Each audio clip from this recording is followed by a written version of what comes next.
предприемачи, днешната тема е за вас. Какво е най-важното, когато искам да започна собствен бизнес? Вие трябва да знаете какво искате да правите и да се съветвате с специалист как да го направите. Най-лесното е да кажете: искам да се регистрирам фирма. Добре, ще регистрирате фирма, но една фирма, като я регистрирате, какво ще стане? Абсолютно нищо няма да стане, защото вашият бизнес има толкова особености, които трябва да знаете. Моят съвет е, преди да тръгнете да регистрирате фирма, преди да се замислите, преди да се направите сметката, да се консултирате с специалист. От моя 25 годишен опит, като собственик и създател на счетоводна къща SLZ, искам да ви кажа, че може би това са най-ценните консултации и съвети, които сме давали преди стартиране на самия бизнес. В нашия сайт има специална статия 10 стъпки при регистрация на фирмата. Най-важната стъпка от тях е да изберете формата, под която ще работите.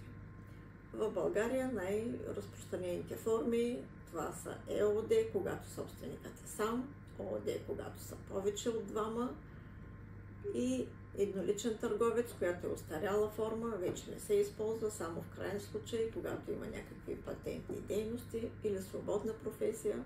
Тя е подходяща за преводачи, за психолози, за хора на изкуството.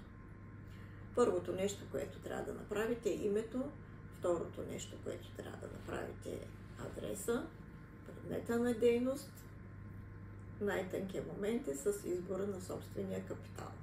И тук вече задължително трябва да се посъветвате, за да може да ви направим, ние, пък и други колеги също, но специалист трябва да е една финансова картина, един така бизнес план за вашите приходи и разходи и да ви обясним какво следва, за да определите размера на този собствен капитал. Избирате си тези неща, съветвате се с счетоводител и вече може да се направи едно данъчно планиране за данъците за една година напред. Съобразно вашата дейност, вашите приходи планирани и вашите разходи прогнозни и вашия данъчен режим за регистрация или не по ДДС. Тази консултация при нас е безплатна, защото така сме решили да подпомогнем стартиращия бизнес. Тези знания трудно се намират на едно място и както могат да послужат във всеки специфичен случай. И след това предлагаме режим, абонамент за счетоводно обслужване, съобразно този мини бизнес план, който ние правим. Да следваме вашите цели и да имате яснота относно вашите данъци. Пожелавам ви успех!